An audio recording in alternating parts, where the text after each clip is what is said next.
Welcome back to Navigating Netflix, everybody. I'm James Evan Pilato from MediaMonarchy.com. Navigating Netflix began as a group chat in the tragedy and hope community. And many, many years ago, we made a couple of videos with Richard Grove and Lisa Arbicheski and Paul Verge and others about films.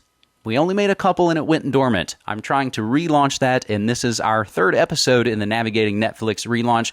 We talked about House of Cards a couple of months ago. We talked about It's a Wonderful Life around Christmas, and now we are joined by Eric Mueller from the Tragedy and Hope community to talk about the Hunger Games film series. Eric and I have been talking for about the last hour, just kind of getting to know each other before we go into this discussion of film. So Eric, I just want to say, one, thank you so much for joining us here on Navigating Netflix.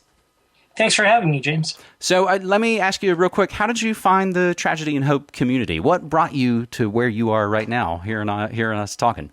I think I heard Jan Irvin on Alex Jones, and I went to look at his Trivium education site, and I saw their affiliate links, Tragedy and Hope.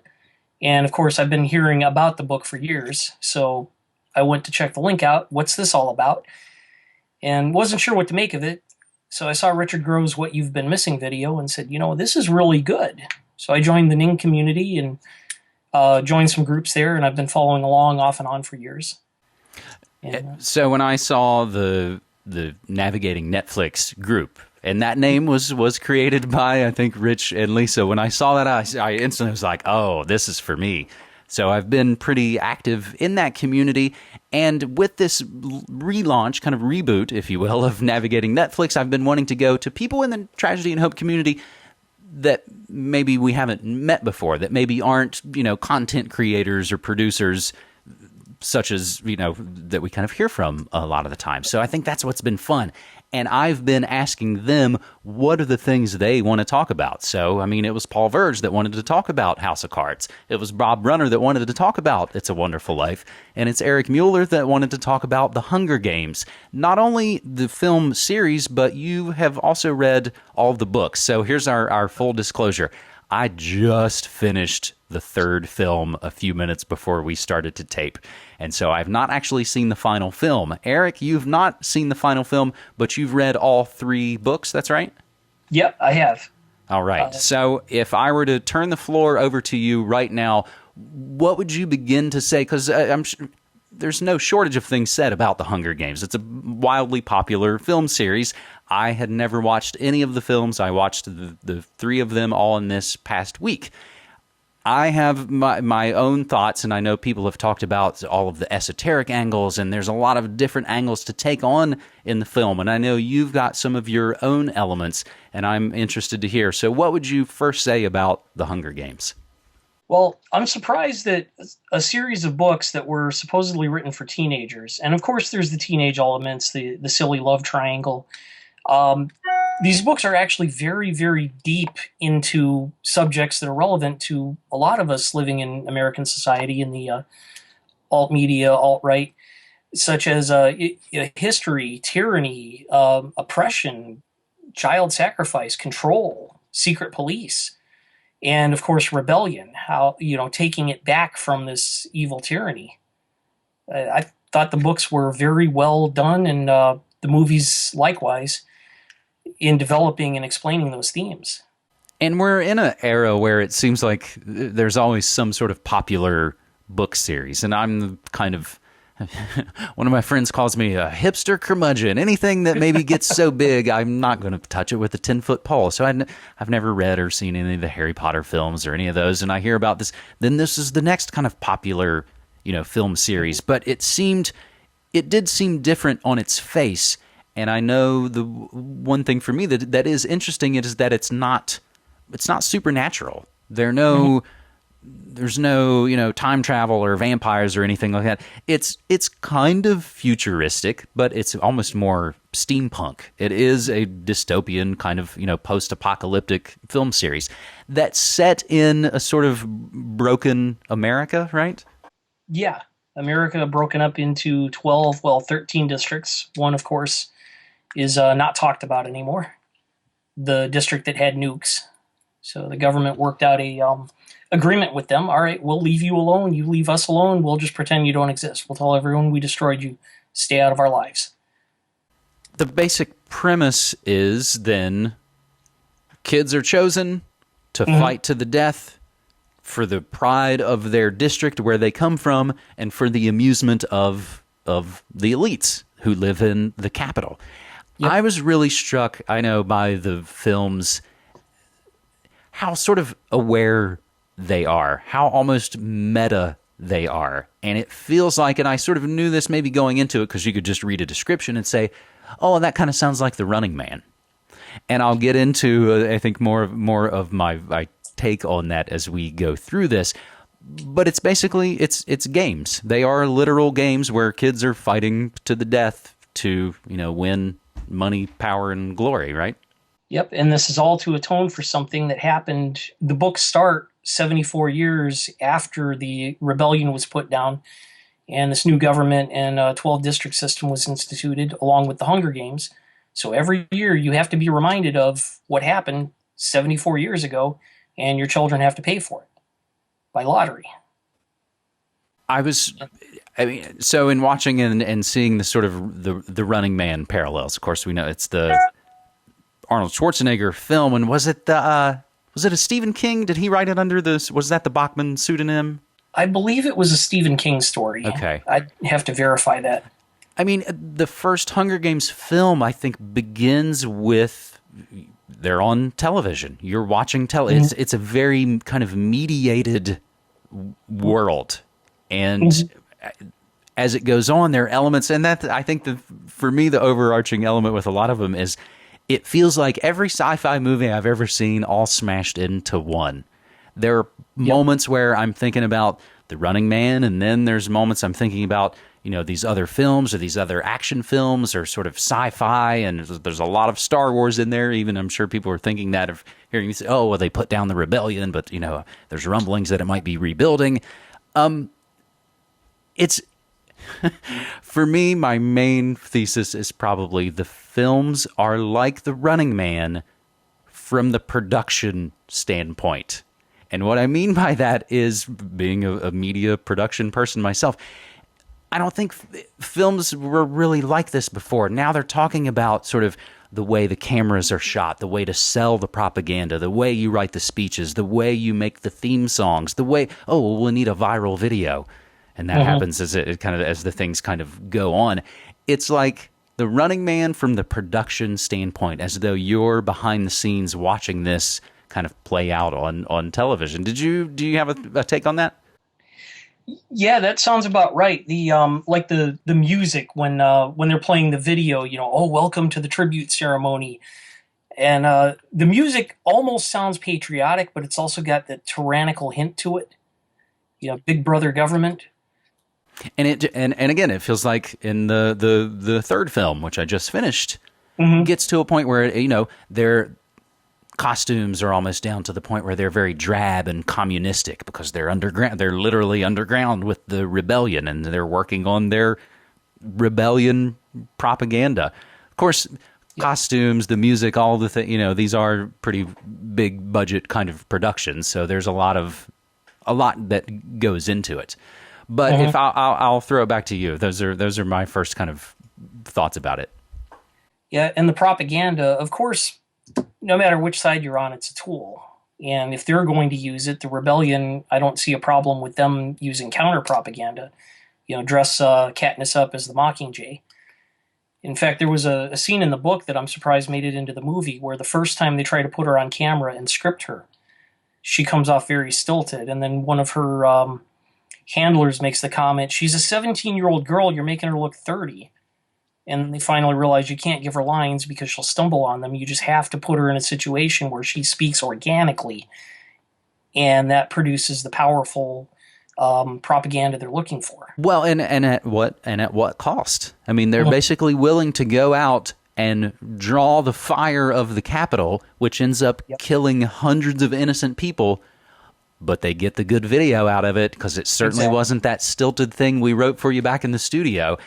That happens in the third film. So the basic structure is sort of the first film, our heroes all battle and fight, and they realize that they're kind of being lied to a little bit.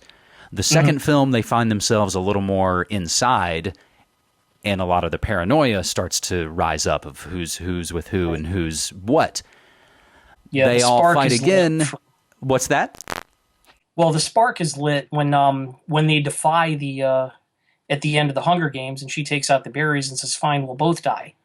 So of course the game maker has to say, "All right, you know what? We'll let you both win," and he loses his life. Well, now the spark is lit because everyone saw that moment, and hey, they stood up against the government. Why can't we? So that's the interesting thing. I mean, what would be wrong in saying that these are the most subversive, politically motivated, popular films out there? Is that a far cry? I don't think so. It sounds very accurate to me, at least from the way I took the films. Now, again, it has all these elements of lots of other sci-fi films. I see lots of Soylent Green in there as well, Yep. where you basically have the elites that live in the tower and everybody else that lives outside. And you've got also those sort of corrupt bosses, and in this they call them peacekeepers. And they say, oh, well, the peacekeepers, you can always bribe them. So those, to me, that makes me think of, well, those are those easily corruptible kind of middle manager. Again, your police state workers who, it was somebody you knew from your neighborhood, but they got a job with the capital. But, you Yep. could probably bribe them. It has a lot of those elements of police state to it. Right, and it also brings up in the second film when the Capitol decides that District 12 has had it too easy, they come in and kill the leader of the peacekeepers and bring in some new people because that's the only way to keep them under control. Get rid of the locals, bring in people from out of town without that connection. And all of a sudden, you can't bribe them, at least not until they've had time to settle in, which probably goes beyond the scope and time frame of the stories. And they shut down the black market, which had been allowed to operate. It was legal, but they left it alone. So again, I'll throw it back to you. We've talked sort of a little bit about the economics of it and the way things are structured. In Yep. that it is somewhat a symbiotic system or parasitic in another way, right? Exactly. From a tyrannical standpoint, it's brilliant. You break the country up into 12 districts. Each one has a single piece of the pie. So 12 does the coal mining. You've got another district that chops trees down and makes lumber out of them. However, where are they going to get their energy from? 12. They don't have local energy. They can't burn the trees. That's their product. You've got another district that does luxury goods, textiles, but each one only does one thing. And so if one of them is cut off, they'll starve. And on top of that, too, they talk about how the districts, when they go in, they base their costumes and their persona on their district. So, okay, 12, they have to look like coal miners. And of course, was it Lenny Kravitz? I'm not always good with actors, but Which Lenny Kravitz, not exactly known for being an actor. And that is one of the things, for me, there were times where I'm taken out of it and reminded that I'm watching a major Hollywood production, because even as the film series goes on, more famous faces start to pop up. And you're like, hey, it's Philip Seymour Hall. Hey, it's Julianne Moore. Lenny Kravitz. Although Lenny Kravitz he's introduced very early, so he didn't weasel into it once it was a successful film series. But yeah, Lenny Kravitz plays basically the fashion designer for the rebellion. And again, I think that gets back to sort of how meta and how sort of media savvy the film is that what costume sketches looks like. You've watched Project Runway before. You know how this works. So again, it's a smarter film in that we are now, if not necessarily media literate as we should be, we are at least more media savvy, I suppose. Yep. But he finds a way to make coal mining, he builds elaborate costumes with fake fire. Well, it said in the books that as far as their trade goes, some districts, okay, if your district catches fish, you're usually going to start early, so you know how to use a spear. If you're going to cut down trees, you know how to use an axe and a saw. Well, coal mining, you don't start till you're 18, so they usually go into tribute without actually having performed their district's trade. And really, coal mining is not a combat skill. So they go in every year with that disadvantage. They're going up against children from other districts who have been doing this since they were little, and they haven't even touched their district skill yet. They're untrained, and usually they do poorly. Interesting. So that's something I don't think we don't quite get that in the films, but being a born and raised West Virginia boy, I definitely, I had subconsciously thought, wow, that looks like home. That looks like old-timey West Virginia. And then when she says, oh, well, we're supposed to wear our district outfit. Oh, but we're all coal miners. I was like, oh. Yep. And then I did read a little bit, and it said that district is essentially Appalachia. Yep. Well, going through the book, I saw a highlight where it had said that the capital is in what used to be the Rockies, and we're in what used to be the Appalachian Mountains. Well, that brings up a whole bit of other sort of conspiracy lore that the new capital in a new America will be in Colorado and deep in the Rocky Mountains once Washington D.C. gets blown up. Right, and we've always been unique in that our capital is right there on the border, right by the ocean. Mm-hmm. Mm-hmm. So I've wondered about that myself. Would something ever pop up that makes the capital relocate? Well, and there's I've played the clip lots of times back on the show back in the days. There's that video game called Shattered Union. Oh. I don't know if you're familiar with it, but its whole premise basically starts out of, contested elections and a restless populace and an uprising, and then some sort of terror strike that decapitates D.C. and all of the states and areas all sort of compacted into their different sort of territories. And then that's when I think the video game begins with that. So that's not unlike, again, this sort of, and maybe that's, I think that's the genius of sometimes why we like certain music, or it's like, oh, wow, that just sounds classic. That sounds like I've heard that song before. Maybe I think Hunger Games has a little bit of that going in its favor because it's like, oh, this seems familiar. I think I've seen this before. And like I said, there are some moments where I feel like, oh, this is dumb, predictable. I know what's going to happen next. And then there are other moments where I'm like, wait a minute, maybe this is on some whole other like Starship Troopers level kind of satire or something. Mm-hmm. So where would you go next? I made a note. I highlighted something called Tessa Ray, and I don't remember what that was, but it mentioned they use that to divide the people up so that those who are hungry are mad at the people who have food to eat, class warfare, keep people split up so that they can't unite. And we see that a lot with the way the media does things. They try to divide people into different categories, keep you mad at everyone else, so you're not going to sit down and talk to them and go, hey, something here is not right. Because you just look at them, and I mean, if you believe the media narrative, you're going to say, "Oh, well, that person fits into that category, and that, they're wrong and they're evil, and I shouldn't deal with them." Or any stereotype that's anything but that's probably a decent person that I could be friends with and talk to, maybe even unite with, connect. Well, I guess that's interesting for if films don't come out accidentally and they seem to sort of comment on the times that they're out or even have a hand in sort of what's going on. Yep. It's something more obvious than others, but every now and again a film comes out, and I think if Hollywood has as much control as I think, how did that even get made? But I think the interesting thing now is we were first getting set up. I know you said you were like, oh, you didn't know whether or not the fourth movie was out, and I'm not busting on you, but I think when you have a movie series that goes on for several years, it's tough to kind of maintain that level of interest and that sort of vitality. So probably once it kind of comes to the fourth movie, people are like, oh, that's right, I got to finish that movie. Yeah, and I usually don't keep track of movies. To me, a movie is a big time commitment, so it better be good. There's plenty I could be doing, reading, maybe even watching a 45-minute television episode on Netflix. So if I'm going to put time into a movie, I got to have a feeling that I'll get something out of it. So I tend not to pay much attention to them. And hopefully that's a little bit of what we're trying to do with things like navigating Netflix. I know that's what James does really well with his series Film Literature and the New World Order. We all like music and films and books, but we all want to make sure we're spending our time, in the right way. Right. Well, plus it's good. I kind of enjoy the breakdown of themes. What was this movie really about? Sometimes you just watch it on the surface without thinking, and then you watch something like Navigating Netflix and think, oh, I didn't make that link before. I need to go back and watch that again and pay more attention.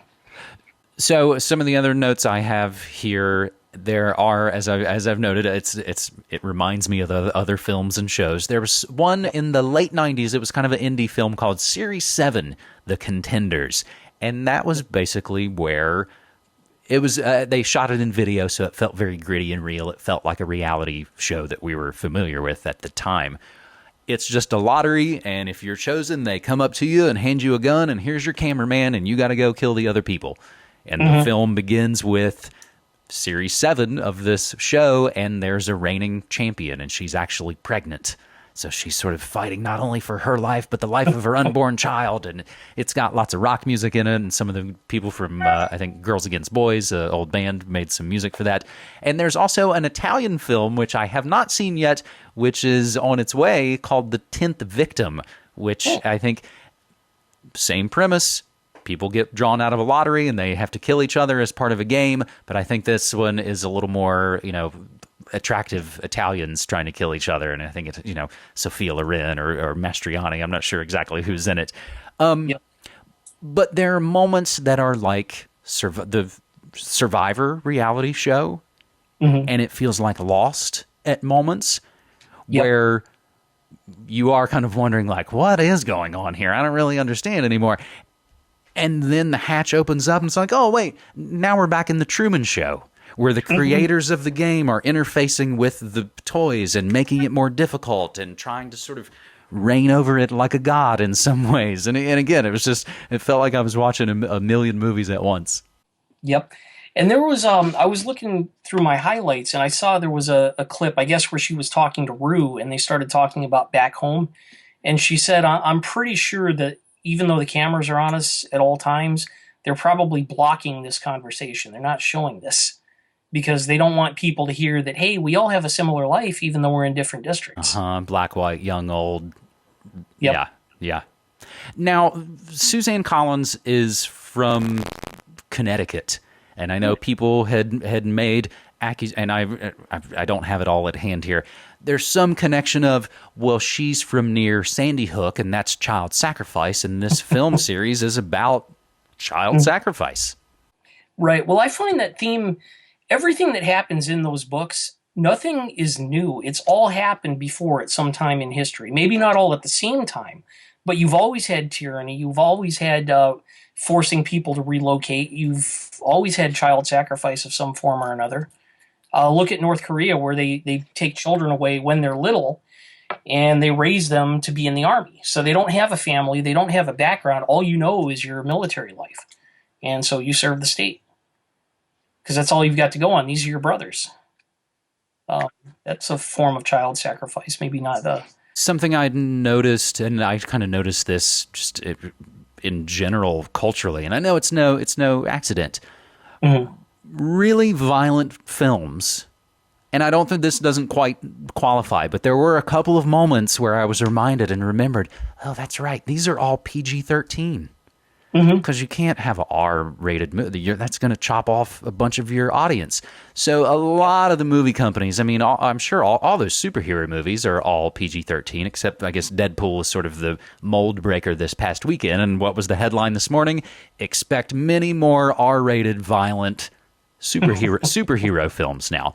But so these films, while not graphically violent, there are definitely moments of violence. And I don't think that they necessarily should all be rated R. Right. Well, it's like but maybe they should be. There are moments where I'm watching this and I'm just like, do parents do they take their kids to this? And again, I don't have kids, but I wonder about that at times. Yep. Yeah, it's my two children are with my ex, but I think my stepson is seeing the games. I know he had one of the books from a library that he'd started reading. Well, and maybe this is armchair parenting with Media Monarchy. Maybe if you make your kid read the book. If you want to see the movie, you have to read the books. Then if you read all the books, I'll take you to go see the film, because then I'll know you'll have enough basis and structure to go into this and kind of know what you're in for. But exactly, I'm not a parent and I'm not a lawyer. But so we kind of talked about a little bit of the economic elements and even kind of the child sacrifice elements. What are some of the elements that you've seen in there? Well, I mean, if you think too, the Roman Colosseum, the bread and circuses. We talked earlier about the Capitol. These people are they have all the wealth, and so the people there don't really have to work hard. So the only thing they have to do with their lives is wait for the Hunger Games, or pursue entertainment, dress in these really funky clothes, and they have life very easy. In fact, I've tried to figure out where the government actually gets their soldiers from in the capital. They have to come from another district. And they always have their masks on. Yep, and then they've got their silly accents, the up talk, ending a sentence on a high note. Are we going to have a call? And even their names sound very Effie, Plutarch, and yep, almost belying their low status in some ways. They sort of, well, if I give myself fancy names, we'll all forget that we're living in a dystopian scenario. Well, that scene stood out to me in Catching Fire, where there's so much food, and they're trying to tell Katniss, "Hey, eat some more." She's like, "No, I'm full. I can't fit anymore." Oh, well, that's what that stuff's for. And it's the like the epic hack. It makes you throw up so you can go back and eat more. And she's like, "We're starving in our district, and these people are actually throwing up so they can cram more food down their throats. What is wrong with this world?" That's right. And that's the interesting thing. So I wasn't exactly sure what I was heading into when I started to watch the first film, but I was taken pretty quickly by noting, like, oh, this is, okay, so they're chosen, but now they basically go... they go work with their producer for a week before the show starts. It's like they're on The Voice and they've got their coach, and hey, if you're going to, the people, they're going to need to like you. So, Woody Harrelson comes in, which it's always fun to see Woody Harrelson. He's a previous winner and now is a jaded alcoholic who basically tries to tell our soon-to-be heroes, you need to make them like you. You need to put on a show, and you need to wear the right outfits and say the right things, and then they concoct this sort of, love story between the two, because that's what sells. Yep, and that's what's going to get the people glued to them and hope they win. And then, of course, he's got to go out and, I guess, get donations to send the medicine and other things to help them into the fight. There's a lot. Yeah, there's a lot going on. And again, I don't ever really mean these navigating Netflix episodes to sort of be, then this happened and then this happened. I like just sort of talking about the overview of something, making points, and reading through some of the things that strike me as I'm watching it. One I see right now that I haven't mentioned at some point in the first film was they're kind of injecting peril to our heroes. They blast off some genetically engineered wasps. They blast off killer bees, and I think they even say, "Oh, they've been genetically modified to be even more dangerous." Yeah, the genetic modification is scary. Looking at it from a real world perspective, if they start doing that now in the books, except for the things like the tracker jackers and some other animals, some of the so-called mockingjays, I guess, backfired on the government. They created those jabberjays that were essentially spies. They go out, they listen to you, and they come back and repeat everything you hear, but then they mate with mockingjays, and they just become kind of a cute bird that'll, repeat a tune that you happen to whistle or sing. Well, and of course, I always enjoy any movie that has, music as a part of its, recurring motifs, as a part of, the lore and the power of it. So it brings up, GMOs and those sorts of things as you're thinking about all of these issues. Yep, GMOs and chimeras, or attempts at a chimera. Now, and this maybe usually isn't the case, Suzanne Collins, I think, wrote the screenplays, or at least co-wrote the screenplays for all the films. So even though the books obviously have way, way, way more, information, at least, in a lot of these situations, it's something that gets taken from the author and handed off to other people, and they rewrite and they change it all up. So I would have to expect, and you could concur or not, that these are pretty faithful to the book with what you can do in putting it on a silver screen. They are, and there were several scenes that I wasn't even sure would make it to the movies, but they did a pretty good job of rendering the story. They had to condense it in a few places. Now the other one of again, these sort of conspiratorial elements that are put into the film, but as I've been noting on my own shows in this past week, it's like mainstream culture ate conspiracy culture, and now we're seeing it kind of regurgitated out in all of these ways. And people go, "Oh yeah, I know about the Illuminati. That's Beyonce, right?" Exactly. And it's just a part of this big mishmash. But as I said, I just finished the third film, which ends with the shocking mind control Manchurian candidateizing of one of the main characters, then sent back to kill someone. He's basically a robot in some ways. And the film sort of, cliffhangers with him being a mind control mental case strapped down to a table. Exactly. She walks in the room and he goes violent and tries to kill her. They have to separate them and chain him up. And what do they call it? Hijacking. Yeah. It's like, but the government's been working on it for a long time. And they basically and then they sort of explain, well, it's not some big, high tech, wild thing. No, they just break you down through the use of, drugs and abuse, and then they torture you and rebuild you. Yep. Yeah. Mel Gibson's conspiracy theory back in the 90s. There you go. So any other, as we'll kind of start to wrap this up, as again, there's no need to go through all of the points. Hopefully what we're doing is piquing enough curiosity for people to go, oh, maybe I should kind of watch those, because there's probably a lot of folks like myself who stay away from it because it just seemed like popcorn. Well, that's what did it for me. Anything that's mainstream, I tend to rebel against. Oh, everyone's watching this. Okay, great. I won't. But I heard a breakdown like this on another podcast, and I saw the movie was on Netflix, so I said, maybe I should watch it and give it a chance. And I liked the movie enough that I went out and bought all 3 books and read them. And I know that we're not, inventing the wheel here, and a lot has been said about these films, and Vigilant Citizen has done the whole esoteric breakdown, and there's been a lot of talk about these films. But again, I think just kind of coming at it from, a media fan kind of standpoint is a worthwhile way to go at it. So any other stuff that you'd want to bring up before we start to wrap it up? Well, one thing that did stand out to me that's probably a good wrap-up point is you can see going through that there's, under the surface, there are people who, they believe things are wrong. I mean, you see it with her, I'm drawing a blank on his name, but the dark-haired boyfriend of hers at the beginning that she hunts with, Gale. And he's at least he's made it through 3 out of the 4 films.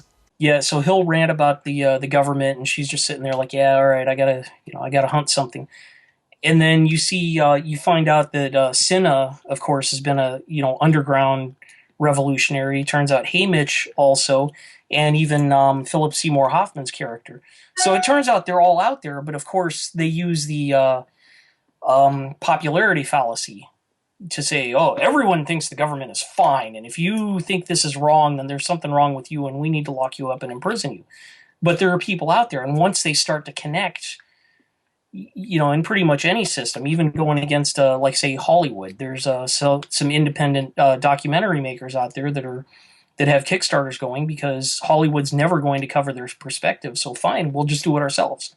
But they managed to link up, and hey, we have a similar perspective, and let's do this. Or I'm pretty sure that you and James Corbett and the rest of the Tragedy and Hope community at one point, hey, is there anyone else out there that sees things the way I do? And you found out, yes, there is. So, we're out there, and it's just about meeting each other and connecting and forming friendships, relationships, maybe even working relationships, and you never know where it'll lead.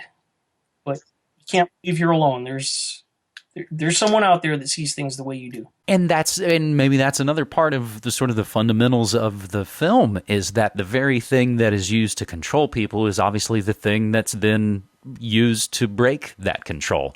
You're all enthralled with this TV box, but if we can break it a little bit, if it can be subverted in some ways, that then starts to spread. And I would have to say, just, I got excited as I knew that they were going to do one of my favorite things in film and television. Most of my favorite kind of things have this element, whether it's the Christian Slater pump up the volume, or you and I briefly talked pre-show about the old series from the 80s, or even V for Vendetta. Any film or show where the transmission is interrupted and the underdog good guys break through the transmission and are able to broadcast the truth just for a few minutes until it might kind of snap. And that happens in this film. And as they were sort of building up to it, that was like, all right, I love it when this happens. This is kind of my favorite thing. So that is that kind of breaking the signal, and maybe even to sort of, go back to the analogy of even what you're saying, that maybe that's what the internet is for us. It could have been a way to control us, but maybe it'll be the thing to bring us all together. Yep, and like the line in Serenity goes, you can't stop the signal, Mal.